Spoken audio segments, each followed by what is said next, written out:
कोई सूफी संत, फकीर, साधु कभी भी आपके सवालों का सीधा उत्तर नहीं देते। अगर वो वास्तव में आपको उस प्रश्न का उत्तर देना चाहते हैं तो वो आपको इस तरह उत्तर देंगे कि वो आपके दिमाग में नहीं, आपकी आत्मा में उतर जाए। क्योंकि ये कोई स्कूल और कॉलेज की क्लासेस नहीं हैं जहाँ आप अपने टीचर से क्वेश्चन करें और टीचर आपको रटा रटाया उत्तर समझा दे। ये बहुत रहस्यमयी बातें हैं और इन बातों को आप किसी भी धार्मिक पुस्तक में नहीं पा सकते।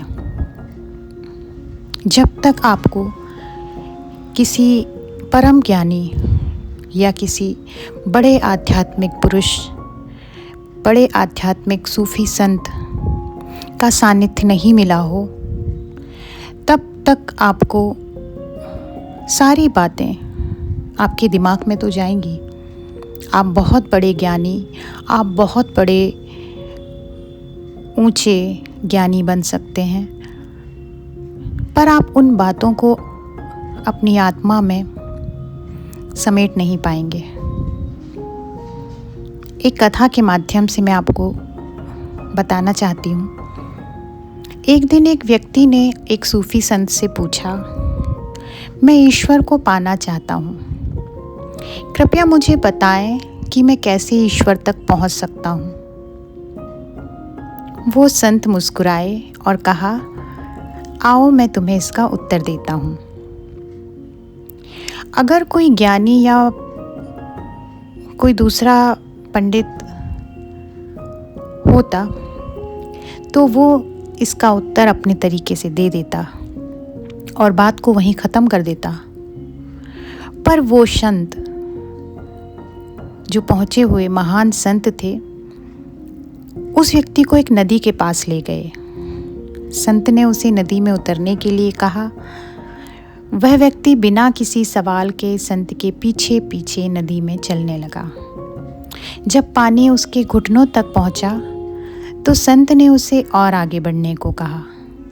धीरे धीरे पानी उसकी छाती तक आ गया और तब अचानक संत ने उस व्यक्ति का सिर पकड़कर पानी में डुबो दिया।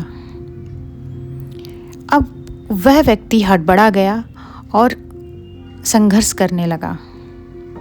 सांस लेने के लिए, बाहर निकलने के लिए वो तड़पने लगा, लेकिन संत ने कुछ क्षणों तक उसे पानी में रोके रखा। जब वह पूरी तरह से पानी के अंदर था, उसके बाद संत ने उसे छोड़ दिया। जैसे ही वह व्यक्ति पानी से बाहर निकला, वह तेजी से सांसें भरने लगा और अपने जो गुरु थे उनसे नाराज़ होने लगा। उनसे कहने लगा कि आपने ऐसा क्यों किया, मैं मर सकता था। पर गुरु मुस्कुराए और बोले, जब तुम पानी के अंदर थे तो तुम्हें सबसे ज़्यादा किस चीज़ की ज़रूरत थी? व्यक्ति ने जवाब दिया, सांस की। मुझे इस पूरी सृष्टि में कोई चीज़, किसी चीज़ की कोई ज़रूरत महसूस नहीं हो रही थी। मुझे बस सांस लेना था और सांस के अलावा मुझे कुछ नहीं चाहिए था। संत ने कहा, ठीक उसी तरह जब तुम्हारी ईश्वर को पाने की इच्छा सांस लेने जितनी प्रबल हो जाएगी, तब तुम उसे पा लोगे। ईश्वर को पाने के लिए तुम्हें उसी तरह की तड़प की ज़रूरत है, उसी तरह के समर्पण की ज़रूरत है जो तुमने अभी महसूस की। जब तुम्हें लगेगा कि अब अगर वो नहीं मिला तो मैं मर जाऊंगा, क्योंकि तब आपके अंदर सिर्फ उससे मिलने की लगन ही शेष बचेगी, बाकी सारी इच्छाएं ख़त्म हो चुकी होंगी। तुम ये समझ जाओगे कि इस पूरी अस्तित्व में उसके अलावा कोई भी इतना ज़रूरी नहीं है।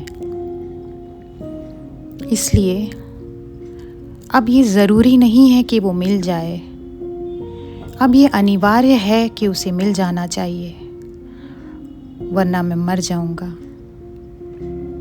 सद्गुरु हमें अपने चरणों में स्थान दें और हमें ऐसी समझ दें। इसी दुआ के साथ बने रहिए मेरे साथ।